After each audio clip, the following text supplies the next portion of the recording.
Buenos días a todos. Gracias por venir a una nueva conferencia organizada desde el Aula Roche UPV. El Aula Roche es una aula de empresa que está alojada aquí en la Escuela de Informática. Llevamos ya 4 añitos funcionando. Y desde el principio nuestra intención era organizar eventos para hacer difusión y formación. Y uno de los eventos en los que más ponemos el foco es en organizar conferencias donde invitamos a investigadores científicos ilustres y de peso, como es el que nos va a acompañar hoy, en temas que hagan énfasis en las tecnologías de la información y las comunicaciones, las tecnologías informáticas aplicadas a la biomedicina.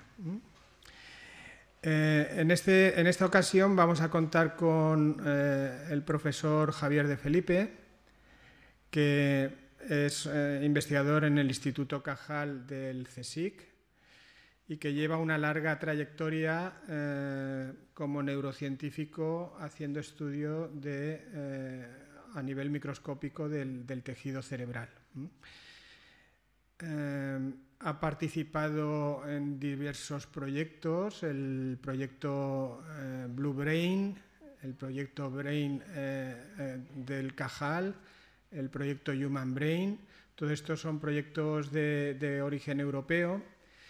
Y en nuestro caso nos interesaba mucho porque hemos hecho mucho énfasis en todos los temas de genómica durante otras actividades, pero nos interesaba mucho centrarnos en el tema del cerebro humano y del interactoma, ¿no? Porque tal y como, por ejemplo, la administración de Obama hace unos años declaró que el mapeado del cerebro humano pues era el gran reto científico después de haber hecho toda la secuenciación del genoma humano.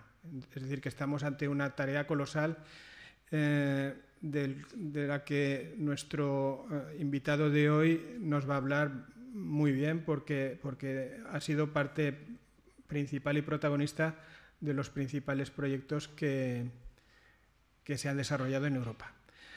Por mi parte, agradecer al profesor de Felipe que haya venido y haya aceptado nuestra invitación y nada más, le cedo el testigo, yo me voy a bajar. La organización de la charla es después de su charla, si nos da tiempo y queréis podéis hacer alguna pregunta y bueno, espero que disfrutéis al menos tanto como voy a disfrutar yo. Muchas gracias, Javier, cuando quieras. Muchas gracias. Bien, en primer lugar, pues muchas gracias por la invitación y por esta introducción. Es un honor y estupendo el haber sido invitado y venir aquí a dar esta charla. Que lo que voy a hablar primero, voy a hacer una introducción y luego hablaré de los proyectos del Cajal Blue Brain y del Human Brain Project. En la introducción voy a hacer un resumen de cómo son las neuronas y qué es lo que estudiamos para aquellos que no estéis familiarizados con las neuronas, ¿no? Bien, pues voy a empezar con estas bellas palabras de Cajal, que las suelo poner en mis presentaciones, para hablar sobre la importancia que tiene el estudio del cerebro humano, que normalmente es algo que no se medita sobre ello, ¿no? Entonces, Cajal dijo estas bellas palabras, la forma tan romántica que tenía en aquellos tiempos de las publicaciones y los pensamientos, decía sobre el cerebro humano: sentía yo entonces vivísima curiosidad, algo novelesca por la enigmática organización del órgano del alma. Conocer el cerebro, nos decíamos en nuestros entusiasmos idealistas, equivale a averiguar el cauce material del pensamiento y de la voluntad, es decir, de cómo somos capaces de crear estas magníficas miniaturas, escribir música, la pintura. Todo esto son productos emergentes de nuestro cerebro. El poder imaginarse una estructura o un aparato o algo como un avión o un edificio y construirlo. Esto es el producto de nuestra mente y realmente todo está en nuestro cerebro. Nosotros somos nuestro cerebro, pero normalmente esto es algo que no suele no está profundamente arraigado en el público general, porque se suele pensar entre una cosa es el cerebro o el cuerpo y otra cosa es la mente, la imaginación, etcétera, que son otras cosas, ¿no? Y por eso me sorprende muchas veces por qué no hay un interés muchísimo más por el público general sobre el estudio del cerebro humano, porque nuestro cerebro es nuestra humanidad. Pero, sin embargo, cuando dices que las alteraciones del cerebro dan lugar a enfermedades tan tremendas como la enfermedad de Alzheimer, la demencia, esquizofrenia, epilepsia, depresión, Parkinson, etcétera, entonces sí se comprende que es importante estudiarlo para luego tratar de curar estas enfermedades, pero no para conocer lo que es la esencia de la humanidad, que es nuestro cerebro. Pero en cualquier caso es fundamental, ¿no? Entonces, por eso uno de los grandes retos de la neurociencia es tratar de definir el diseño estructural de los circuitos del cerebro y cómo estos circuitos contribuyen a la organización funcional tanto en el cerebro normal como en el alterado. Saber qué es lo que tenemos en nuestro cerebro y qué se puede hacer, ¿no?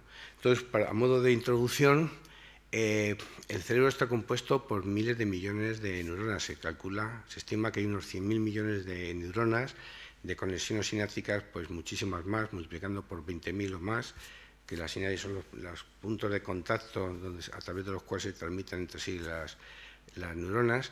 Luego hay células gliales, como veremos a continuación. Entonces la complejidad es enorme. Entonces, los dos importantes adversarios de los que nos enfrentamos los anatomistas, como somos nosotros en mi laboratorio, es lo pequeño y lo incoloro. Entonces, si vemos, esto es un cerebro humano, si hacemos un corte a este nivel, por ejemplo, y ves esta rodaja, si ahora vemos una de estas bloques y lo cortamos en fino a 50 micras, vemos casi transparente. Esto es lo que es la sustancia blanca, eso es la sustancia gris, que es donde están la mayor parte de las neuronas, esto son fibras. Y si vemos sin teñir, pues vemos prácticamente algo como casi transparente, que esto sería la superficie de la corteza, esto de aquí, y aquí abajo estaría la sustancia blanca. Entonces, para visualizarla, pues hay un método que se llama el método de Nissl, que lo que te permite es visualizar los cuerpos de las células. Y aquí vemos desde arriba, esta aquí estaría la superficie, esto es la capa 1, se llaman capas porque se van distribuyendo según, esta sería la capa 2, aquí vemos otra distinta que sería la capa 4, etcétera, ¿no?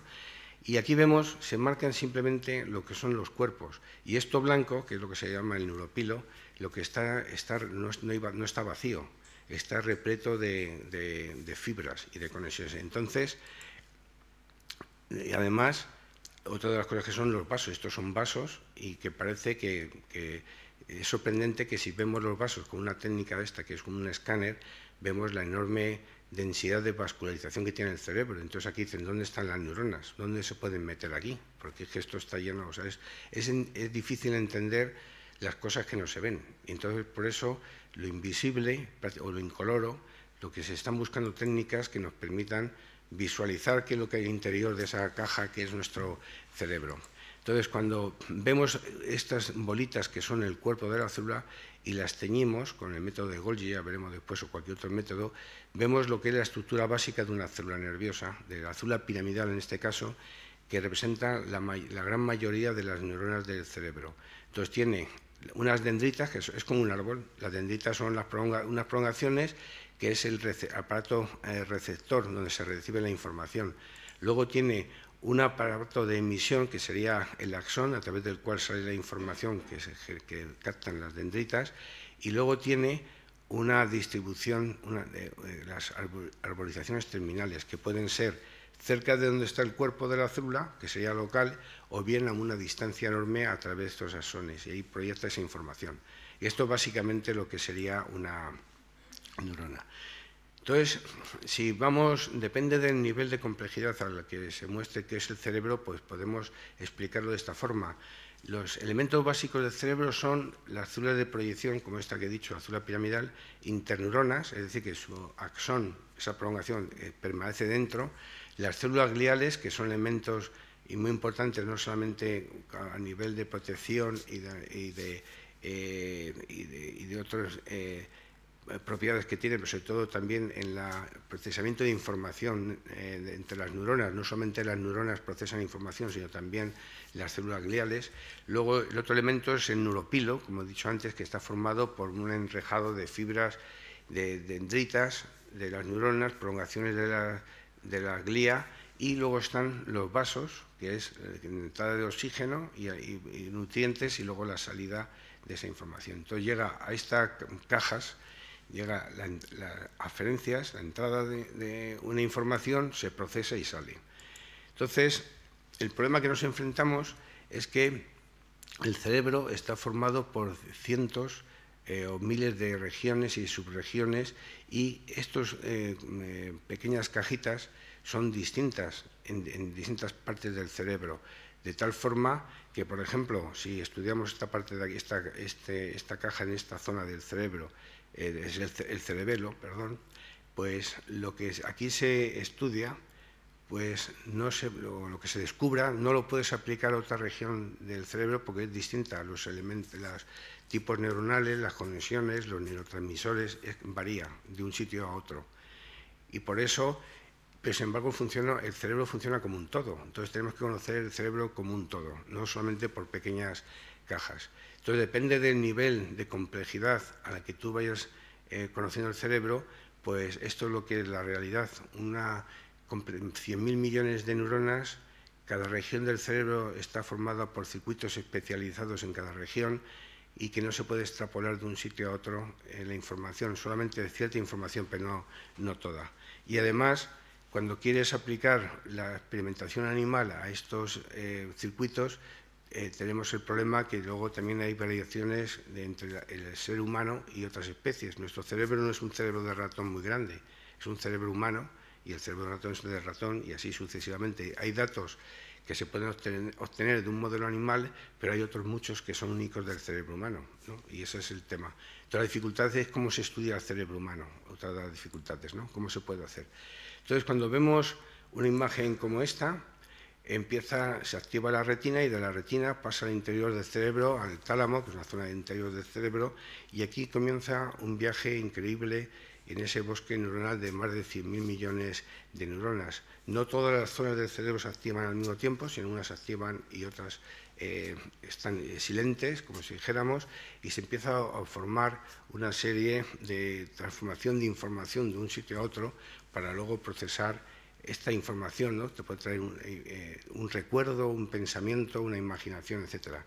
Y si vemos que en este bosque neuronal la gran pregunta es cómo estos circuitos neuronales contribuyen a la organización funcional, dando lugar a la cognición y al comportamiento. Es decir, no tenemos ni idea de cómo esta actividad, estos chispazos, como si dijéramos, de que hay dentro del cerebro, esa actividad entre las neuronas, genera esos procesos mentales, la imaginación, las memorias, un pensamiento, etc. Eso no tenemos ni idea, pero está generado en el cerebro. Y otra cosa muy importante tener en cuenta es que los humanos, porque esto se experimenta también con animales de experimentación, procesamos las escenas visuales como esta en menos de 400 milisegundos, que cuando uno ve una imagen crees que es instantáneo, pero tardas 400 milisegundos, muy poquito, pero es impresionante porque tan solo el paso desde la retina hasta por el resto del cerebro, la cantidad de circuitos de neuronas involucradas, etcétera, es increíble, ¿no? Entonces, ¿cómo puede el cerebro procesar tantísima información tan compleja, tan rápidamente y de forma tan eficaz? Entonces, las hipótesis de partida de cómo emergen los procesos cognitivos es que para conocer en profundidad el cerebro humano, o cualquier cerebro, necesitamos un mapa de sus conexiones, que es el conectoma macroscópicamente y el sinaptoma a nivel microscópico, que es de las conexiones que comentaré a continuación. Y estos son los tres distintos niveles.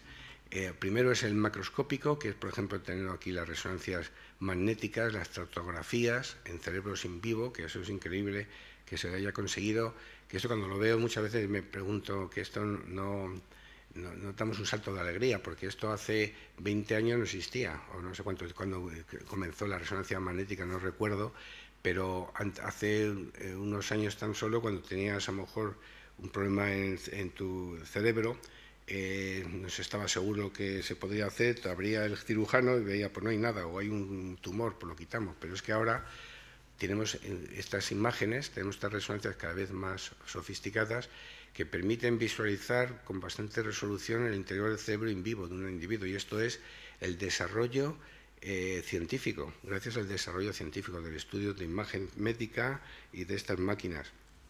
Estas que vemos aquí son fibras, son conexiones de un sitio a otro del cerebro, que es una interpretación nada más físico-matemático de lo que son, de cómo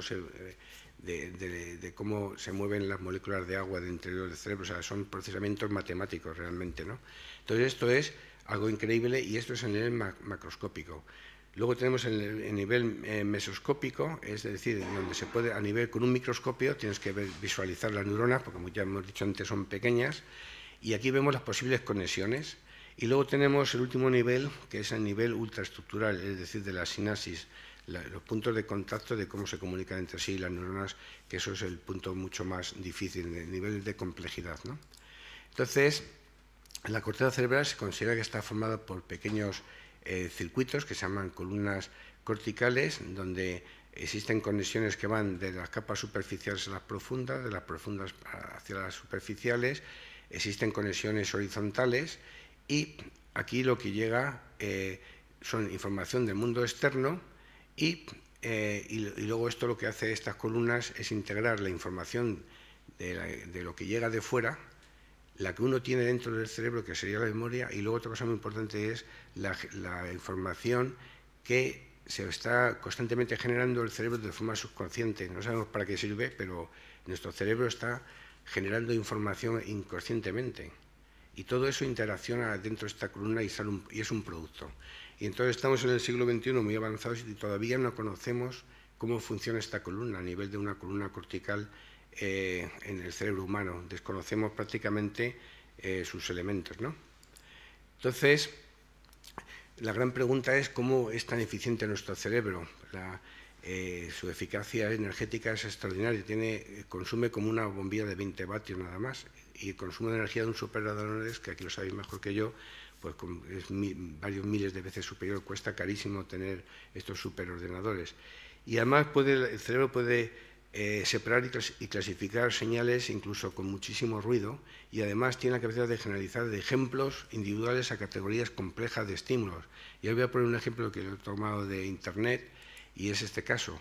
Si aquí vemos, podemos empezar a leer: este mensaje sirve para probar cómo nuestras mentes pueden hacer cosas maravillosas, cosas impresionantes. Al comienzo era un poco difícil, pero ahora en esta línea su mente, y te das cuenta que el cerebro lo que está haciendo es inventándose lo que está rellenando información que no tienes a través de lo que hemos aprendido. O sea, el cerebro es una cosa increíble, y esto lo hacemos de una forma extraordinaria.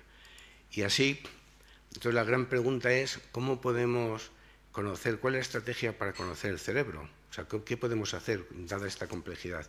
Y aquí viene el discurso tan muy famoso sobre anatomía del cerebro, pronunciado por Nicolás Steno en 1669, hace años, y esto es la estrategia que se utiliza ahora. En este discurso, Nicolás Steno dijo, cuando hablaba sobre las máquinas, ¿no? Existen únicamente dos formas de llegar a conocer una máquina. Una es que el maestro que la hizo nos muestre su artificio. La otra es desmantelarla y examinar sus partes más diminutas por separado y como una unidad combinada. Esto es la estrategia, ¿no? Y esto es una metáfora que utilizo también para mostrar a lo que se refería a Steno y lo que nos estamos enfrentando ahora nosotros. Imaginemos que esto ha aparecido de una nave espacial o de otro planeta, nunca lo hemos visto, ¿no?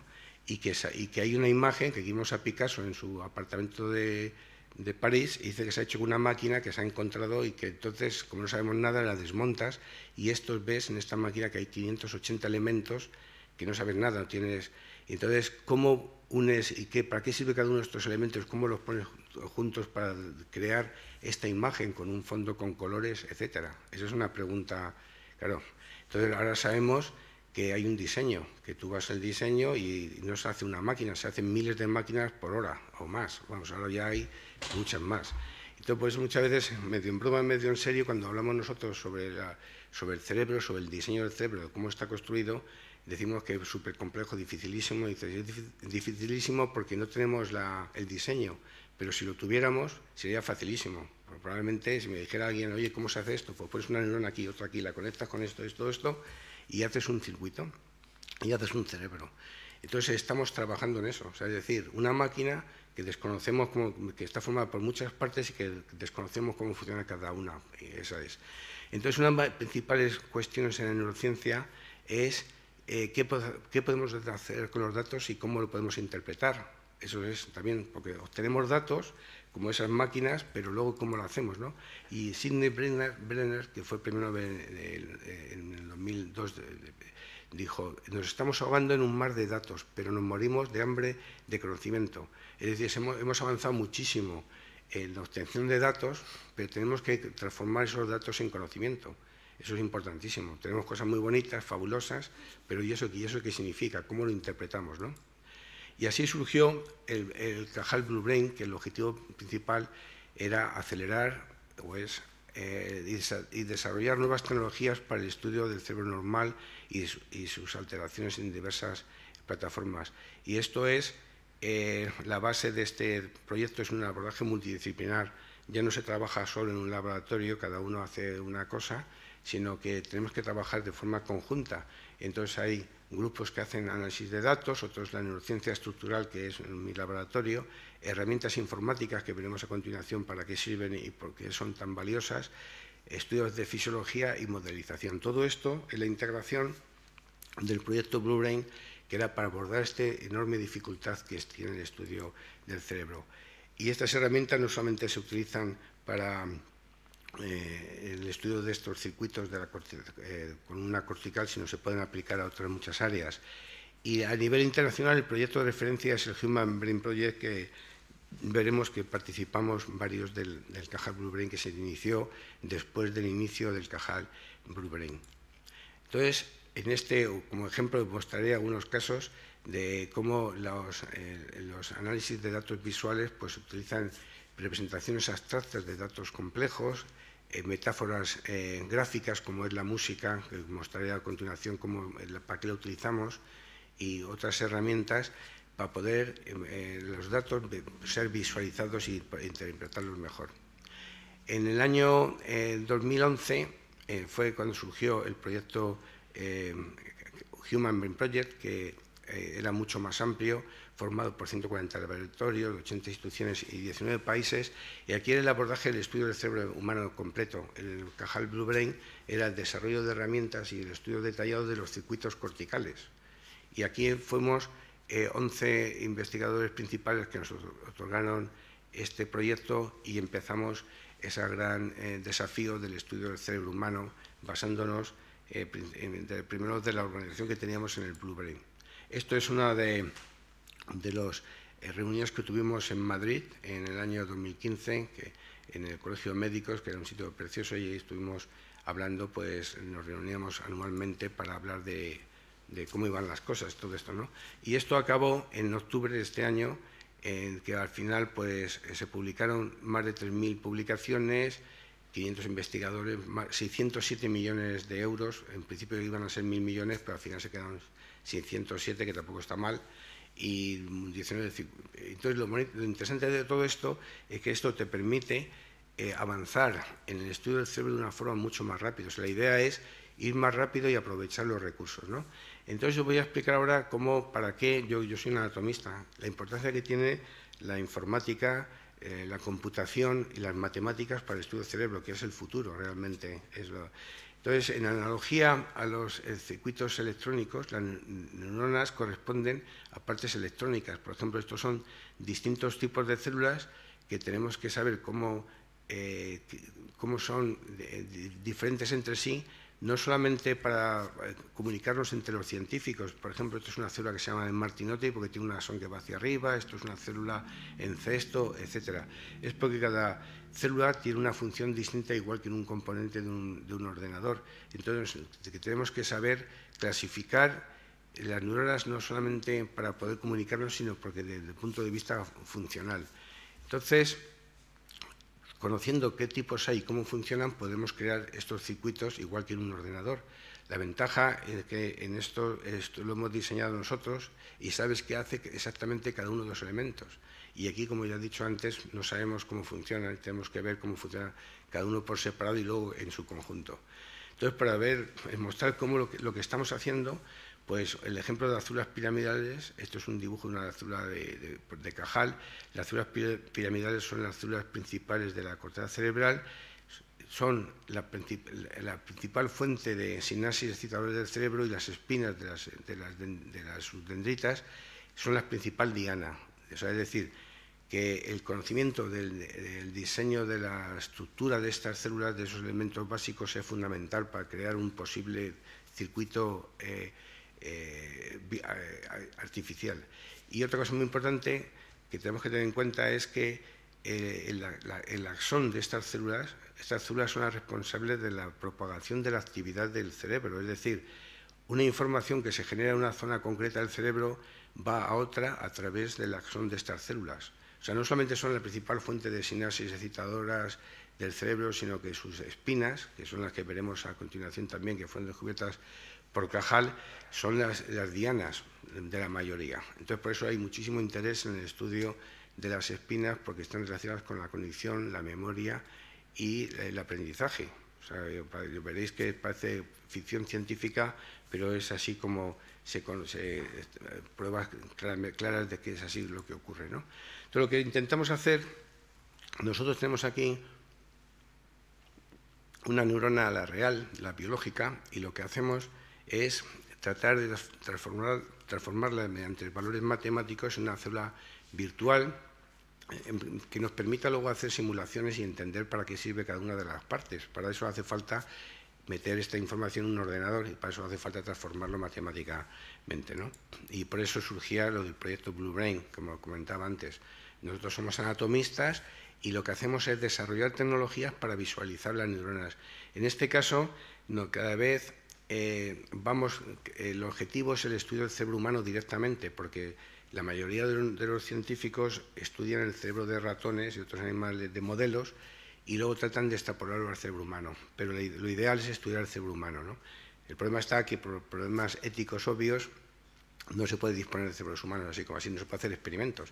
Pero por eso, a lo largo de los años se han desarrollado tecnologías que permiten analizar el cerebro a un detalle enorme en tejido fijado. ¿Fijado qué significa? Es decir, que tienes el cerebro, lo pones en una sustancia que permite procesarla luego, ¿no? Para las técnicas que utilizamos con los animales de experimentación.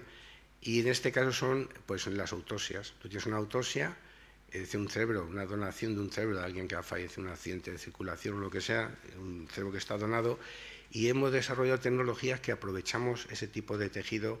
Entonces, este es el caso que os voy a comentar ahora. Estos se llaman inyecciones intracelulares de una sustancia que se llama Lucifer hielo. Se pueden utilizar sustancias que es una sustancia que permite penetrar en el interior de las células con un microelectrodo, como vemos aquí. Lo que se hace es, los núcleos de las células se visualizan con una sustancia que se llama DAPI, no voy a entrar en detalles, y con un microelectrodo se penetra en el interior de la célula y la rellenas de una sustancia que es fluorescente, que se llama Lucifer hielo. Y entonces aquí ves esto que es una maravilla, que son las espinas, una dendrita de una célula piramidal de un individuo que había fallecido unas horas antes en un accidente, y que podemos visualizar las espinas con una resolución increíble, ¿no? Con estos microscopios que se disponen ahora.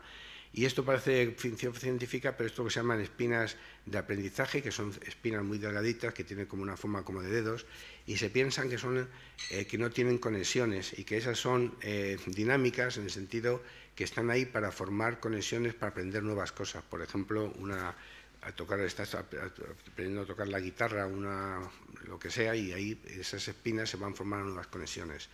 Luego hay unas espinas que se llaman de memoria, que son más grandes y que se llaman así porque son más estables y que posiblemente son las trazas relacionadas con lo que es la memoria. Porque cuando uno piensa en dónde está la memoria, o sea, ¿qué es la memoria? Es yo qué sé, muchas veces lo digo, como un gas, una sustancia, ¿en dónde está?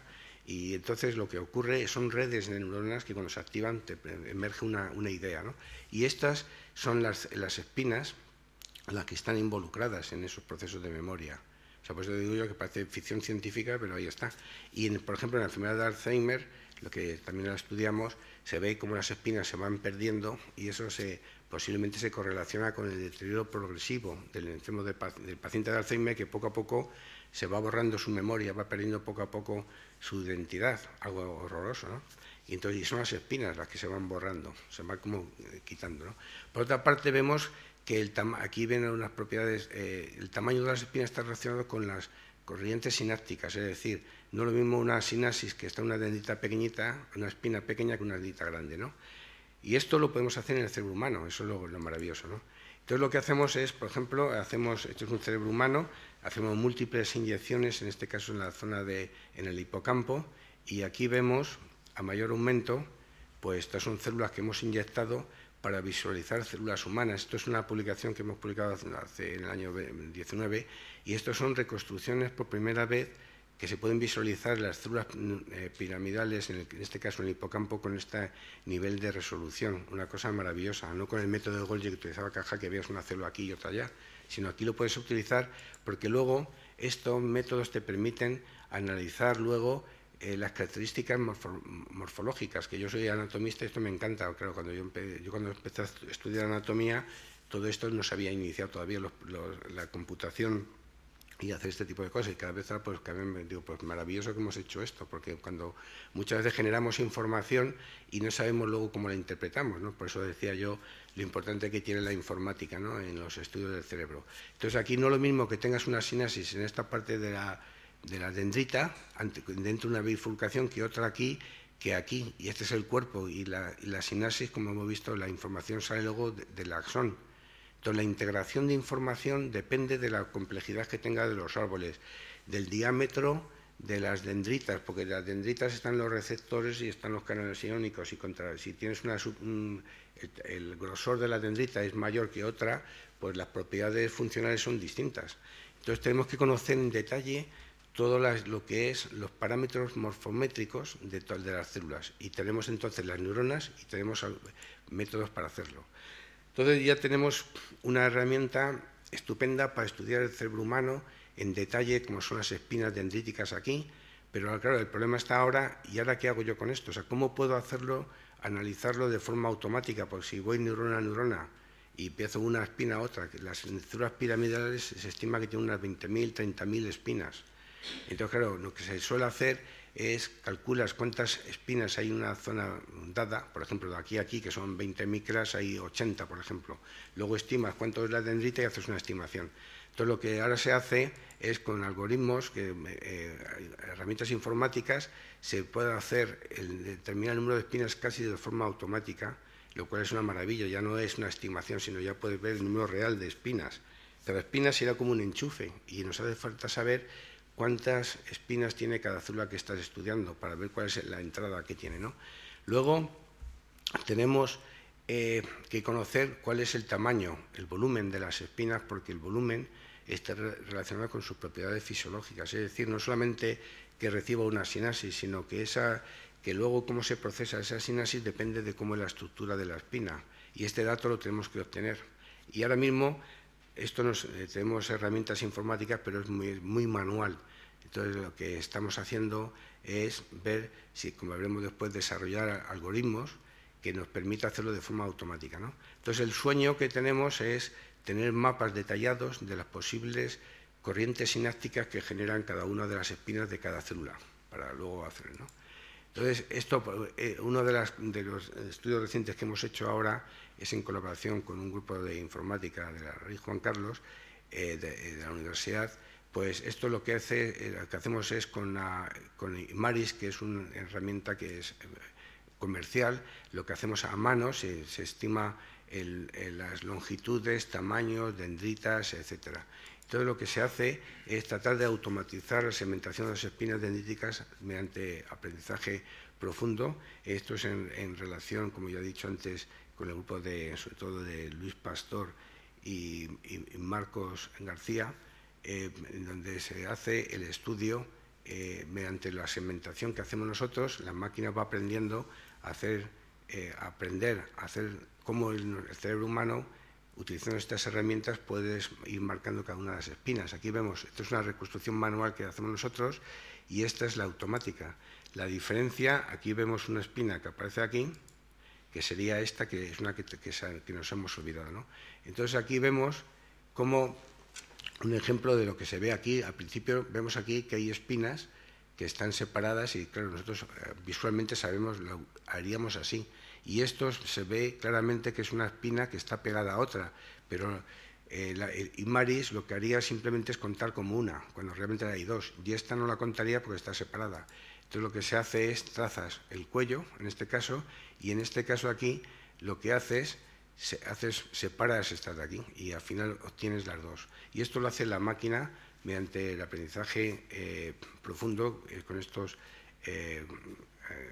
informáticos y compañeros que hemos desarrollado esta tecnología y hemos conseguido hacerlo en una dendrita como esta, un fragmento pequeñito.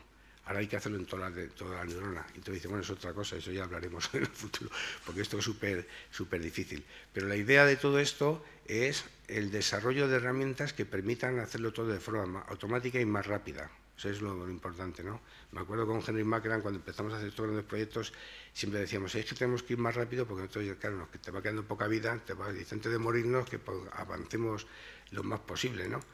Entonces, os voy a explicar las herramientas que utilizamos, que hacemos de todo, porque, claro, el estudio del cerebro, como ya he dicho antes, como no podemos preguntar a nadie cómo se ha generado, o sea, pues tenemos que ver, ¿no? Entonces, me acuerdo yo una vez, esto es en la sede de mi casa, un rosal que había, y esto son las espinas de un rosal, y esto son las espinas de las células piramidales. Entonces, cuando lo vi, dije, voy a preguntar a la gente, a los informáticos y a los matemáticos, cómo podemos estudiar la distribución espacial de las espinas, como de un rosal, ¿no? Y entonces empezamos a plantear este problema y dice, ¿cómo se puede estudiar si tiene una distribución helicoidal, si está al azar? Porque en la naturaleza, si hay algo que es helicoidal o tiene un patrón, no es fácil de verlo si no lo analizas, ¿no? Claro, eso que cuando ves, por ejemplo, los olivos, cuando he venido por aquí ahora en el tren, y ves esa distribución tan horizontal, eso no es natural, está creado por, ¿sabes? Entonces, pero pues, si está más o menos deformado, podría también estar ahí, pero no lo ves, ¿no?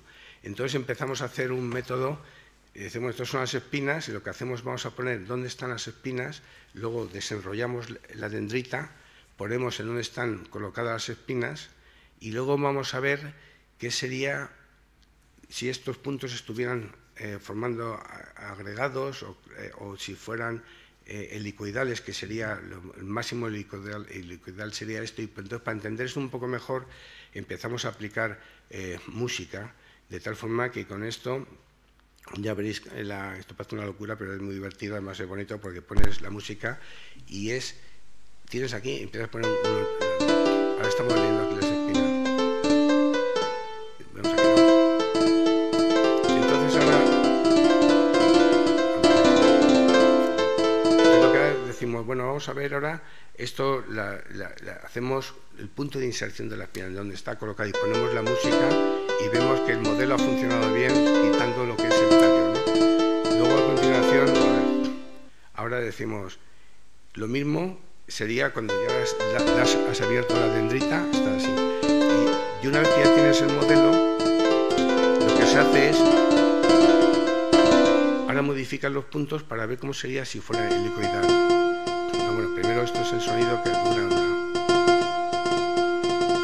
ya le digo, vamos a empezar a colocar esto. Como lo más helicoidal posible es... todavía no.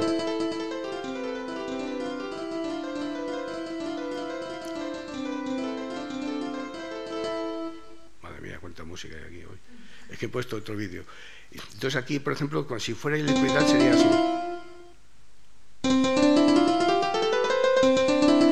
Jamás lo oíamos en la dendrita, siempre era una musicalidad, entonces no había una distribución helicoidal ni tampoco de otro tipo. Entonces ya vimos, o sea, esto es una herramienta para visualizar. Entonces al final dijimos, bueno, pues vamos a avanzar más en esto para ver, porque no es lo mismo una cosa que ves que las cosas que oyes. Con el oído muchas veces tienes mucha más información que con la vista, que te puedes engañar. Entonces lo que hacemos es que los atributos que definen, que perciben los humanos de los sonidos, que es el timbre, el tono, la amplitud y la duración, lo aplicamos a las distintas propiedades que tienen las espinas, como es el tamaño, la longitud, etcétera, ¿no? Entonces hemos desarrollado una herramienta que era para ver cómo estaban distribuidas las espinas, ¿no? Para intentar entender cómo se hace, ¿no? Entonces, de tal forma que si una espina está aquí o está aquí, aquí, aquí, pues el sonido sería así. Entonces esta espina sería así. O sea, es como tocar el piano. Entonces vas colocando, ¿no? Entonces, ahora, esta es una, por ejemplo, una pequeñita, otra más grande y esta más larga todavía, utilizando distintas amplitudes esta. Y con esto hemos creado un programa que lo que hacemos es, por ejemplo, esta dendrita que vemos aquí, con sus espinas vamos a leer esto musicalmente, y visualmente aquí pues no puedes decir gran cosa, tienes que hacer un gráfico para ver cómo está distribuidos. Pero si ponemos a ver cómo suena, enseguida vais a ver que es una especie como de Morse. O sea, hay silencios, y entonces, pero tú no lo ves, lo estás oyendo, ¿no? Luego dice, bueno, cogen el ordenador y esto solamente es para indicar la posición de cada una de las espinas. Y dice, ahora vamos a ver el volumen. Vemos que unas son más pequeñitas, otras son más grandes para ver cómo están. Y obtenemos este sonido.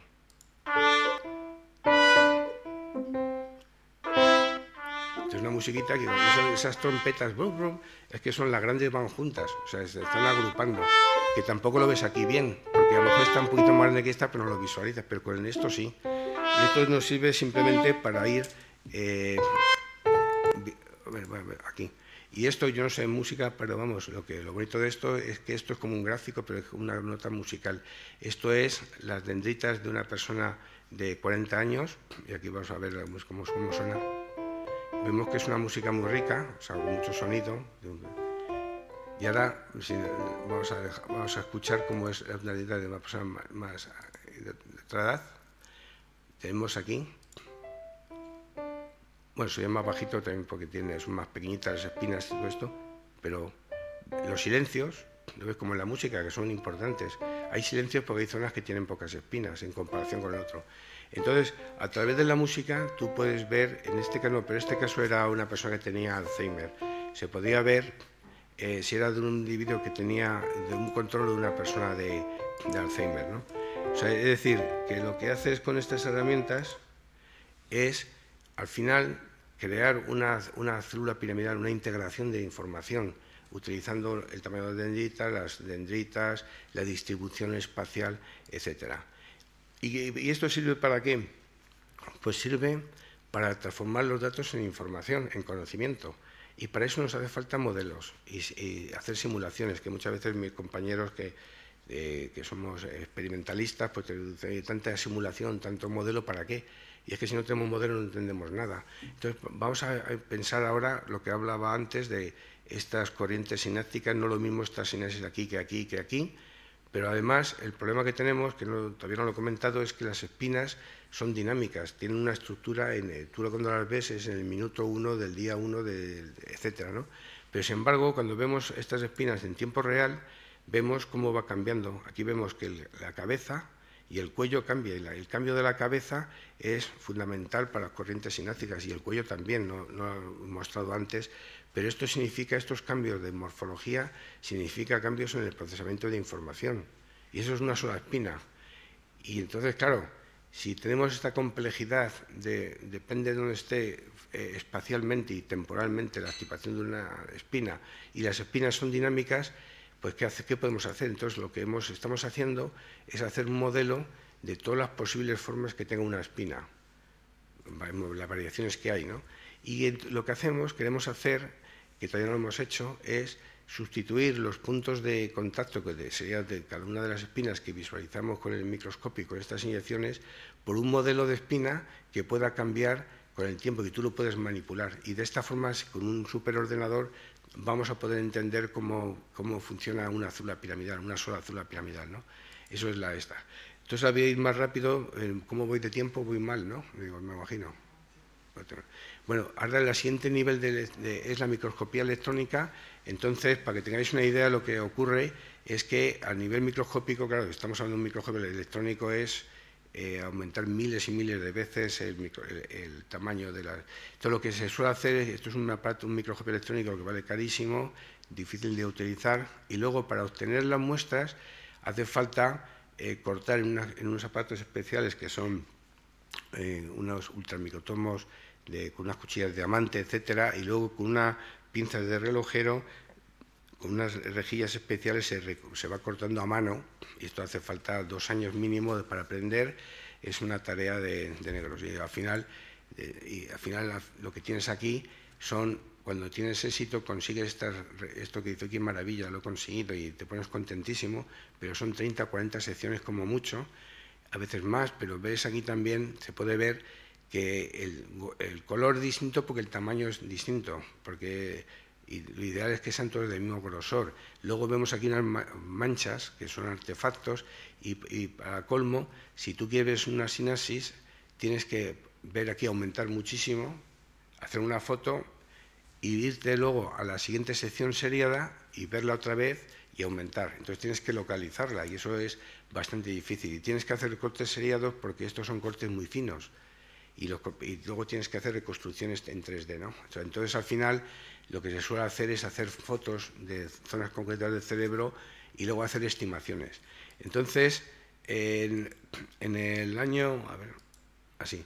Entonces, en el año 2000, bueno, a principios de los años 2000, se inventó esta máquina que es el FIBSEN, que es un microscopio electrónico de barrido que es capaz de tomar imágenes de alta resolución y un haz de iones focalizados que se llama el Focus Ion Beam, que se utiliza para eliminar capas del material, o sea, va puliendo, como si dijera, elimina a nivel molecular, ¿no? Entonces, estos son unos iones de galio, lo que hace es va puliendo la superficie, y esto se emplea en la industria, pues, por ejemplo, en una lata de cerveza de Coca-Cola, por ejemplo, para ver aquí, esto es la pintura, esto es el metal, ver impurezas y tal. Y entonces, en el 2009, empezamos a aplicar este método, este microscopio para el estudio del cerebro, y pusimos un trocito de cerebro para ver en 3D, reconstruirlo, y vemos esta imagen, que es increíble, que es una reconstrucción tridimensional de un pequeño fragmento del cerebro. Esto estamos viendo aquí, un vaso sanguíneo, y aquí vemos, todo eso son las dendritas, axones, de eso que se ve blanco en el cerebro, pues está formado por millones y millones de prolongaciones.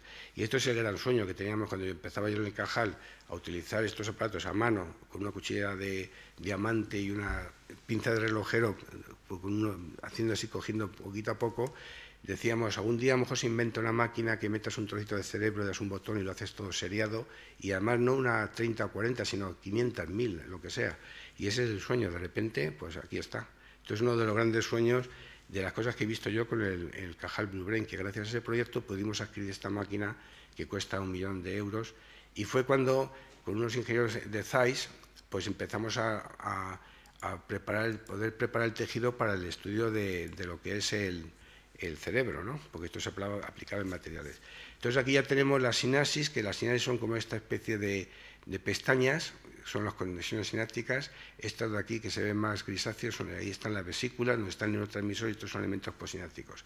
Esto se ve muy bien con este aparato, pero claro, aquí tenemos otra cosa, y es cómo analizas el estudio, cómo analizas las imágenes. Aquí hemos desarrollado entonces una herramienta que se llama Espina, que lo que nos hace es permite ver las sinapsis que son excitadoras en verde, y las rojas y las inhibidoras las marcamos en rojo. Y aquí podéis ver que esto es el sueño de los sueños, es hacer ver todas las sinapsis que hay en un sitio dado en 3 dimensiones, y no hacer una estimación, sino realmente lo que ves son todos los objetos. cuántas son excitadoras, cuántas son inhibidoras, cuál es el tamaño, que son datos muy importantes para conocer cómo funciona el cerebro.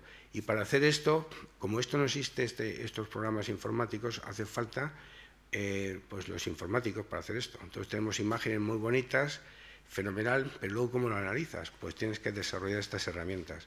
Y estas herramientas pues no es nada fácil, es un equipo de trabajo bastante importante. Luego además cada una de estas sinapsis, como vemos aquí, tienen unos valores morfométricos que luego los puedes utilizar para luego hacer modelos, etcétera. Y eso es otro ejemplo de para qué sirve esto, ¿no? Y aquí vemos, una vez que tienes estas reconstrucciones tridimensionales, lo que hacemos es luego aplicar análisis matemáticos para ver la distribución espacial, si está distribuida de forma aleatoria, si forma clústeres, si hay variaciones, es decir, que se obtiene una información increíble, ¿no?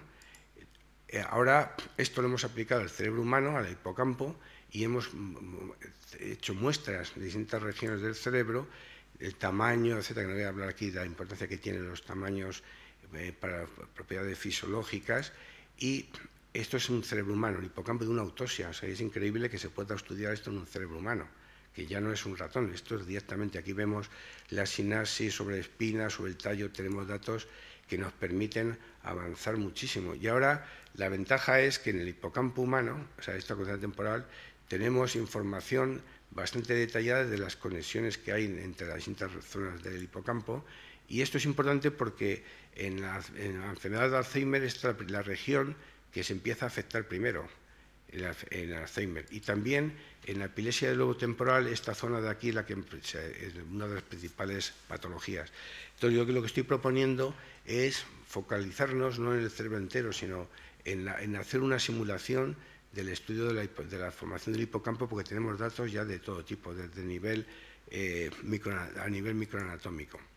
Y esto, lo que estamos haciendo, en el 2005 publicamos la primera reconstrucción con un computador de una pieza de neocorteza de la rata con el Blue Brain, en donde se aplicaba el estudio de fisiología neuronal, sináptica, a nivel sináptico, anatómico y molecular. Entonces esto lo integramos todo, en esta publicación fue publicada en Cell, y aquí vemos una primera simulación de un circuito cortical en la rata, que es increíble porque es un borrador, porque aquí no están las espinas, no están las células gliales y otras muchas cosas.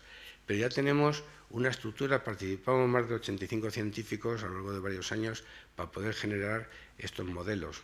Y el sueño que tenemos con esto, el ideal, es aplicar ahora lo que estamos haciendo en el cerebro humano, que antes no se podía hacer, lo hacemos. Entonces, en vez de poner una célula piramidal de un ratón, es una célula piramidal humana y una sinapsis humana, y así sucesivamente. Y ya tenemos todo lo que es el esquema, o sea, lo que es el modelo, lo tenemos generado. Por eso estamos muy contentos que ahora en los próximos años vamos a intentar hacerlo esto en una... Y la idea de esto, ¿para qué es? Pues cuando también lo muestro, mucha gente dice, bueno, ¿por qué esto, tanta simulación, para qué? Pues es fundamental, porque si yo quiero saber cómo esta neurona dada afecta a la función del cerebro, aumentar un receptor, bajar otro, subir el glutamato, la dopamina, etcétera, esto lo puedes hacer aquí, puedes hacer millones de experimentos en cuestión de minutos, que tienes un superordenador. O sea, lo ideal es tener experimentos in silico para probar fármacos, etcétera, que eso es fundamental, en vez de hacer experimentación. Y directamente, por eso el sueño que tenemos es hacer experimentos in silico no dentro de mucho tiempo, para conocer cómo funciona cada uno de los elementos, porque si quitas un elemento y lo pones y pones otro, o cambias un parámetro, puedes ver cuál es el impacto en esa columna. Y tratar de desarrollar fármacos, por ejemplo, cuando en los casos en Alzheimer, cómo se altera los circuitos, etcétera. Entonces, ya por último, voy a hablar de las máquinas pensantes, bueno, las mejoras cognitivas y neurotecnología, ¿no? Entonces, a lo largo de los años hemos inventado máquinas cuyas capacidades se parecían que solamente eran humanas. Esto jamás se va a conseguir, ¿no? Decía, esto es humano y aquí nadie más, esto es el límite humano, ¿no? Entonces aquí, este es el artículo famoso de Alan Turing, que, como ya sabéis, es uno de los pioneros de las ciencias computacionales y de la informática, y dijo: propongo considerar la siguiente cuestión. ¿Pueden pensar las máquinas? Es de suponer que con el tiempo las máquinas podrán competir con los seres humanos en todos los campos puramente intelectuales. Pero ¿por dónde empezar? Incluso esto es una decisión difícil. Muchas personas creen que lo mejor sería comenzar con una actividad muy abstracta, como el juego de ajedrez, se pregunta, ¿no?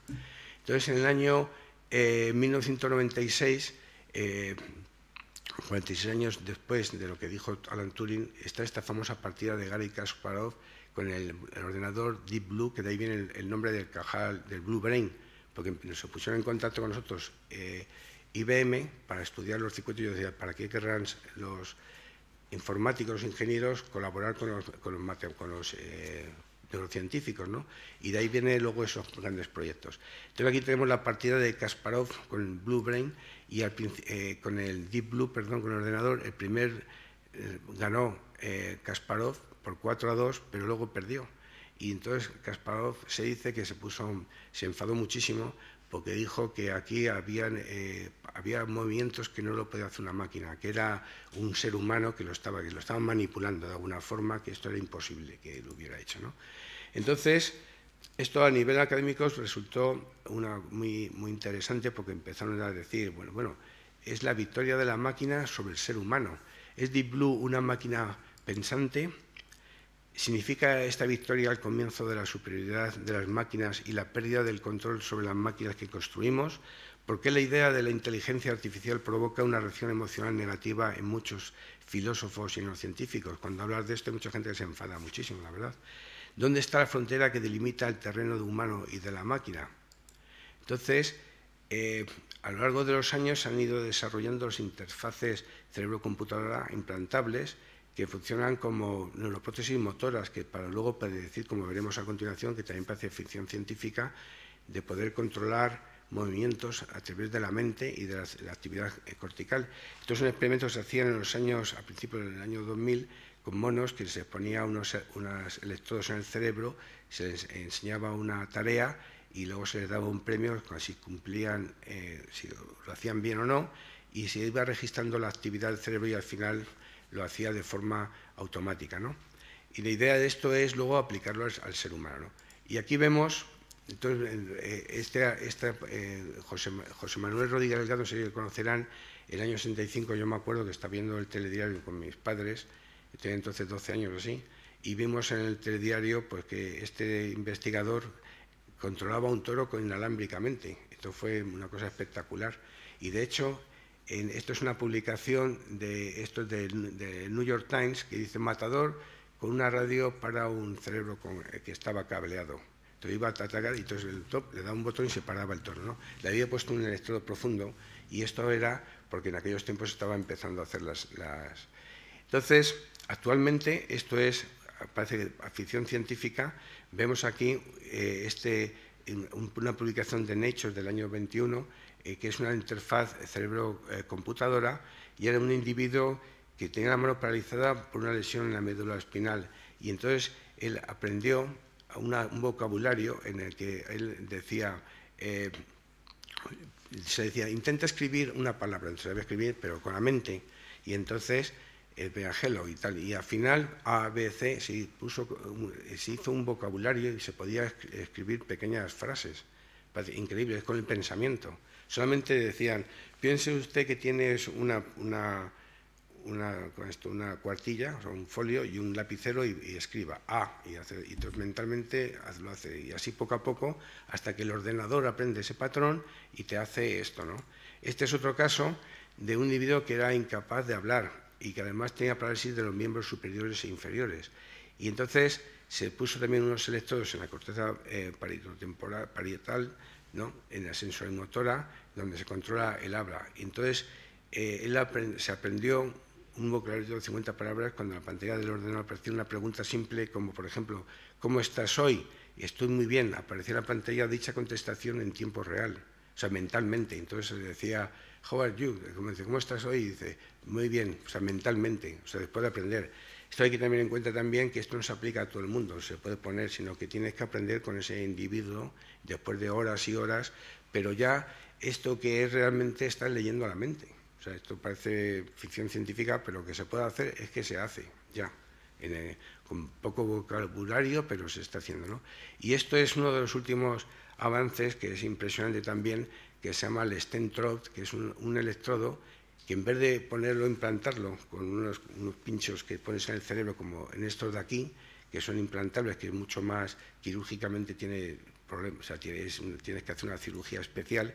En este caso, el electrodo, aquí no está bien en la imagen, pero bueno, está ahí dentro, se mete a través de una arteria, y entonces está en el interior de la arteria, no tienes que hacer la cirugía, le penetras por dentro. Bueno, el caso es que al final se coloca en la parte superficial del cerebro como si fuera para registrar. Entonces aquí vemos esta zona aquí amarilla, que es la corteza motora. Cuando el individuo quiere intentar mover algo, la corteza motora se activa, aunque no pueda mover las manos ni nada. Y cuando se activa, estos electrodos registran esa actividad y entonces lo recoge. Entonces el individuo puede coger y ver lo que él quiere, y con los ojos quiere ver, por ejemplo, ampliar, y solamente con el movimiento de los ojos se detecta y la máquina lo puede hacer. O sea que a nivel te va a estar leyendo otra vez la mente, pero de una forma ya menos invasiva, porque esos electrodos los metes dentro de lo que son las arterias, ¿no? Y ya simplemente comentar que, puesto que cada vez son menores las limitaciones tecnológicas y los científicos estamos mejor organizados para abordar el análisis del cerebro, ¿por qué no podría ser posible construir una corteza cerebral in silico, una silicon cortex, es decir, una máquina computarizada basada en un modelo realista del diseño anatómico, fisiológico y molecular del circuito cortical? ¿Por qué no? Ahora mismo vemos estos robots que son increíbles, no tienen cerebro, pero hacen lo mismo que hacemos nosotros, el movimiento. Esta máquina que va registrando información constantemente, eso lo estamos desarrollando el ser humano, pero quizás algún día podamos conseguir la creación de una corteza cerebral in silico, y el por qué no es la gran pregunta, ¿no? Entonces, yo soy optimista, y ya para acabar, solamente comentar que mucho ha cambiado en la neurociencia en los últimos 100 años, de los tiempos de Cajal, que utilizaba estos microscopios de Zeiss, que parece increíble cómo podía ver lo que él decía que veía con estos microscopios. Y ha cambiado mucho, no solamente en la forma de cómo estudiamos el cerebro, sino en la forma de cómo colaboramos. Ya no se trabaja de forma aislada, como en los tiempos de Cajal, que cada profesor tenía sus alumnos y no se colaboraba con nadie. Ahora el futuro está en el abordaje multidisciplinar, en la colaboración de muchísimos ambos campos de la ciencia, y en particular la informática y la computación, que nos va a ayudar muchísimo en comprender mejor del cerebro. Y las nuevas tecnologías, como estos microscopios, que yo pensaba que jamás los íbamos a tener, que era como un sueño, una broma, que se decía, como me acuerdo, yo veía Star Trek y decía, bajaba un planeta y decía, dime, y decía, dime, y decíamos, qué tontería, que está hablando con un reloj, ¿no? Y luego estás con el móvil. O yo me acuerdo cuando estaba yo viendo esto de los toros, que se manejaba a distancia, decían que algún día se podrá hablar por teléfono, pero viendo la cara de la persona con quien hablas. Y decía, qué tontería esta, como una televisión. Esto no... Y ahora pues es una cosa que los niños que... Bueno, esas historias no las saben, pero tienen un teléfono y hablan y tienen de todo, ¿no? Y entonces la tecnología avanza a una velocidad enorme y cada vez estamos mejor organizados. Entonces yo no sé lo que va a pasar de aquí a 100 años, pero seguro que va a ser súper espectacular. De los tiempos de Cajal ahora, los cambios son extraordinarios. Y a lo largo de mi vida científica, que ha sido más corta, pero vamos, yo he vivido dos antes y después. Uno es estas herramientas para hacer reconstrucciones a nivel ultraestructural de la sinapsis automáticamente, y otra, el ver esas espinas que hemos visto que se mueven, que no he comentado porque es otro tema, que siempre se ha hablado que si las espinas eran dinámicas o eran una estructura muy fija, y ahora sabemos, de la noche a la mañana, con un microscopio especial y una sustancia especial, ves a las células en vivo y ves que las espinas se mueven. Entonces, de la noche a la mañana se ve que las espinas son dinámicas. Y eso te produce un cambio que es increíble, porque es ya que el cerebro es plástico y que cambia. Y para entenderlo tienes que comprender que son dinámicas. Y nada más, pero digamos, yo soy optimista porque cada vez somos más científicos. No, soy optimista a pesar de que tenemos muchos problemas económicos, porque nunca, como hemos estado antes con Chema, que no nos dan dinero, pero bueno, pero que si tenemos dinero y va todo bien, yo creo que en un futuro no muy lejano irá todo bien. Pues muchas gracias.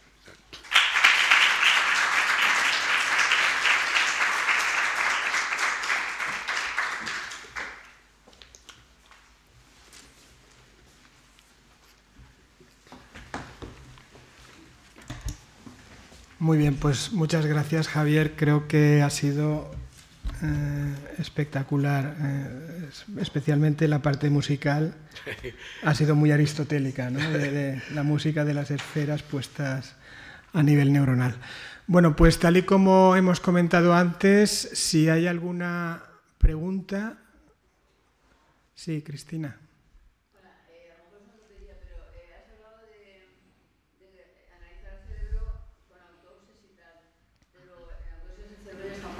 Sí.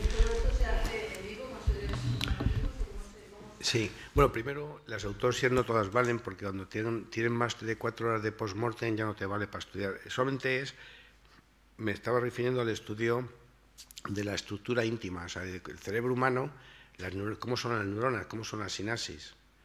Entonces, para eso tiene que estar fijado el tejido. O sea, no está en vivo. Entonces, lo difícil es que si el cerebro es un post-mortem largo, pues entonces los neurotransmisores se han alterado, las neuronas, con todo. Y entonces, si tú dispones de cerebros en buenas condiciones y las técnicas apropiadas, puedes estudiar células como las que hemos visto ahora, que son increíbles. Las células humanas son células humanas. ¿Pero están muertas? Sí, están muertas, sí, claro. No, porque como dice que es dinámico y que... No, porque eso lo sabemos, claro, eso lo sabemos porque en los animales de experimentación, tú cuando ves el cerebro, ves que las espinas se mueven. Y luego en el cerebro humano también puedes utilizar in vivo, con biopsias. Lo utilizamos nosotros, por ejemplo, de biopsias de epilepsia, que cuando tienes que hacer una cirugía de la epilepsia, la biopsia luego te la llevas al laboratorio y puedes hacer rodajas y las células están vivas y puedes hacer estudios ahí también. ¿No se mueren automáticamente en cuanto las separas del cuerpo humano? ¿Perdón? ¿Que no se mueren automáticamente en cuanto los separas del cuerpo humano? No, eso sobrevive y varias horas además.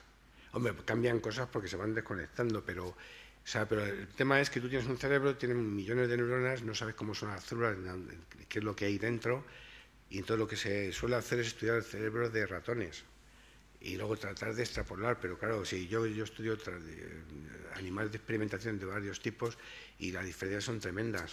O sea, el cerebro de un ratón es un ratón, un gato es un gato, un perro y un hombre es el hombre. Entonces lo que intentas es ver cómo estudio yo las células del humano. Entonces digo, bueno, pues coges un cerebro, pero ¿qué coges? ¿Cómo lo haces eso? O sea, esas inyecciones que estoy mostrando, que son tan bonitas y tan maravillosas, no funcionan si el postmortem es más de 4 horas. Y tener menos de 4 horas es muy difícil.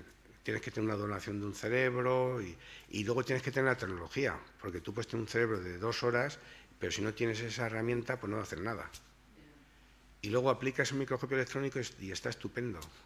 Pero claro, no es hacer así como así, sino hemos desarrollado tecnologías con sustancias especiales, tratando el tejido para que se vea lo mejor posible.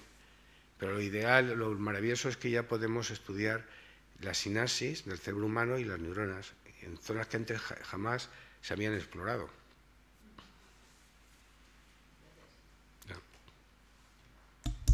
Bien, ¿alguna pregunta o algún comentario más que queráis hacerla? ¿No? Bueno, pues por mi parte, nada más, Javier, agradecerte de nuevo la conferencia. Para los que no lo sabéis, la conferencia va a ir directamente al canal de YouTube del aula. Es decir, que seguro que más de uno estará tentado de reproducir la música más de una vez. Y por nuestra parte, nada más, emplazaros a las futuras actividades que haremos, que las iremos difundiendo y publicitando.